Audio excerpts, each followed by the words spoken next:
3 लफ्ज़ आपने सुने हैं, एक इस्लाम, ईमान, इस्लाम और एहसान। हदीस जिब्रील वो ज़ेर बहस आई तो उसमें कलाम किया गया था। अभी जो बात अर्ज़ करनी है वो ये कि ये सवाल किया गया था कि तसव्वुफ़ क्या चीज़ है। आज दिन में सबक के अंदर बात आई थी तसव्वुफ़ अल-मुहन्नद के अंदर इब्तिदा में वो सिलसिलों का तज़किरा आया।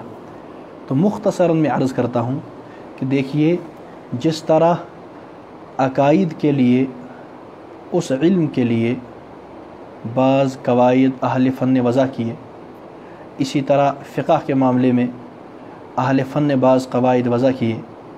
इसी तरह ये जो आया था एहसान, तज़किया जिसे कहा जाता है, अपने बातिन की इस्लाह, इसके लिए अहले फ़न ने इसके तरीक़ेकार पर चंद कवायद को वज़ा किया और उनको नाम दे दिया तसव्वुफ़ का, इल्म तसव्वुफ़। तो ये जो फ़न तसव्वुफ़ है, ये तज़किया और एहसान के लिए जो कवायद वज़ा किए गए अहले फ़न की तरफ से, उनके मजमूए का नाम इल्म तसव्वुफ़ है।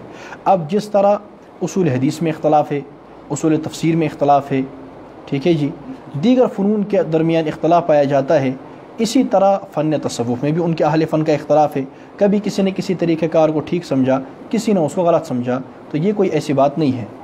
अब जहाँ तक हमारे अकाबिर का तज़किरा है, हमारे अकाबिर की बात है, तो उस बारे में समझ लेना चाहिए कि हमारे अकाबिर ने भी फ़न तसव्वुफ़ को इस्तेमाल किया है।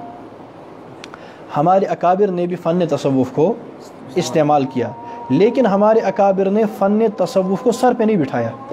ये दो बातें हैं, एक होता है फ़न तसव्वुफ़ को इस्तेमाल करना, एक होता है फ़न तसव्वुफ़ को सर पे बिठा लेना।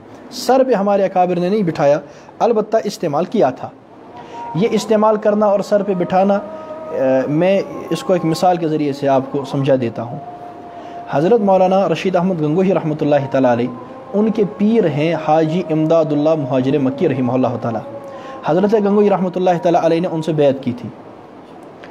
एक मरतबा हाजी साहब रहमतुल्लाहि तआला अलैह ने एक किताब लिखी या लिखवाई, चंद मसाइल पर इंशाल्लाह कभी वो बहस आएगी, वो क्या था, एक किताब लिखवाई। वो किताब लिखवा कर हाजी साहब रहमतुल्लाहि तआला अलैह की तरफ से भिजवाई गई मौलाना गंगोही रहमतुल्लाहि तआला अलैह को। अच्छा, मौलाना गंगोही कौन है? ये हाजी साहब के मुरीद हैं, और हाजी साहब के लिए जब अलकाब लिखते हैं तो बड़े अलकाब लिखते हैं, और यानी जिनसे बैत की है तो कितना बड़ा समझते होंगे, जिनके हाथ में हाथ दिया है तो कितना एहतराम होगा और कितना वक़ार होगा उनकी नज़रों में हाजी साहब रहमतुल्लाहि तआला अलैह का।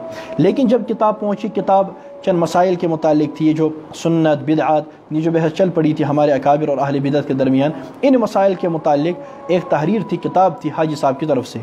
जब वो किताब मौलाना गंगोही रहमतुल्लाहि तआला अलैह के पास पहुँची तो हज़रत गंगोही रहिमहुल्लाह तआला ने अपने खादिम से कहा कि इसको वहाँ जाकर जला दो, और नुस्खे जलवा दिए।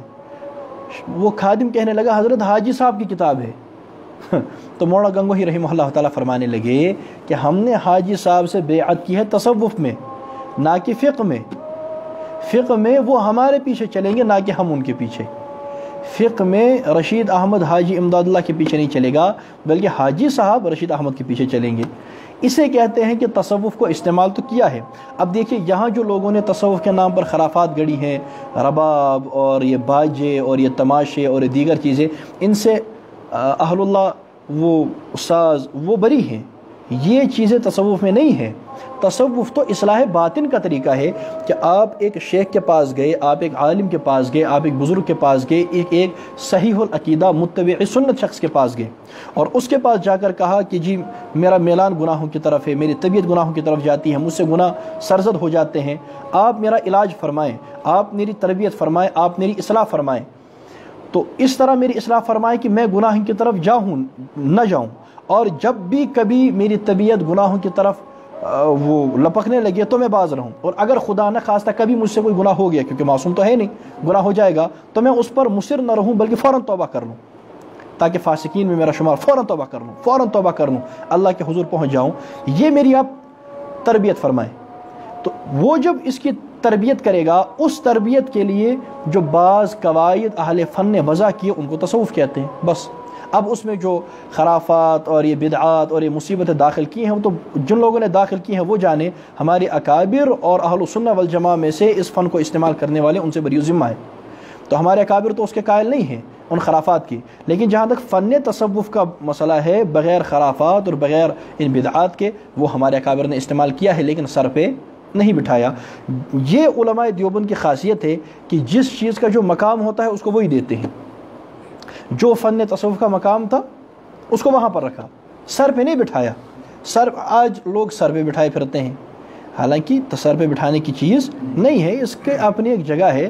بھیا مسائل تو ادلہ اربع سے ہی ثابت ہوں گے، مسائل تو قرآن سے ہی اور سنت سے ہی اور اجماع سے اور قیاس سے ہی ثابت ہوں گے، صوفیہ کی باتوں سے تھوڑے ہی ہوں گے، اور ان پر ہمارے عقائد کا دار مدار تھوڑا ہی ہے، اور ان کی باتیں سامنے آ کر کسی بزرگ کی شتیات سامنے آ کر کسی بھی شخص کی کوئی بات سامنے آ کر تھوڑا ہی عقیدہ تبدیل کر دیا جائے گا۔ عقیدہ تو وہی ہے، ہاں اس کی بات کی تعویل کرے تاکہ وہ بچ سکے۔ تو یہ آج بڑا مسئلہ ہو گیا ہے، چونکہ افراط و تفرید کا زمانہ ہے، بعض لوگ تو مطلق انکار کر بیٹھتے ہیں اس فن ہی کا، کہتے ہیں جو اوپر نہیں تھا تو اصول حدیث کون سا اوپر تھا، وہ تو بعد میں بنا ہے، ٹھیک۔ اور بعض حضرات یہ کہتے ہیں کہ یعنی اس فن کو استعمال بھی کرتے ہیں، پھر سر پہ بٹھا لیتے ہیں جو بات وہاں سے آئے گی من وعن، جیسے وہ اللہ کا قرآن ہے، حالانکہ ایسا مسئلہ۔ تو علماء دیوبند کی خاصیت یہ ہے جو چیز جس مقام پر ہوتی ہے اس کو اس مقام پر رکھتے ہیں، اور وہی معاملہ انہوں نے فن تصوف کے ساتھ کیا ہے۔ اللہ تعالی ہمیں ہر معاملے میں اعتدال پر رہنے کی توفیق عطا فرمائے۔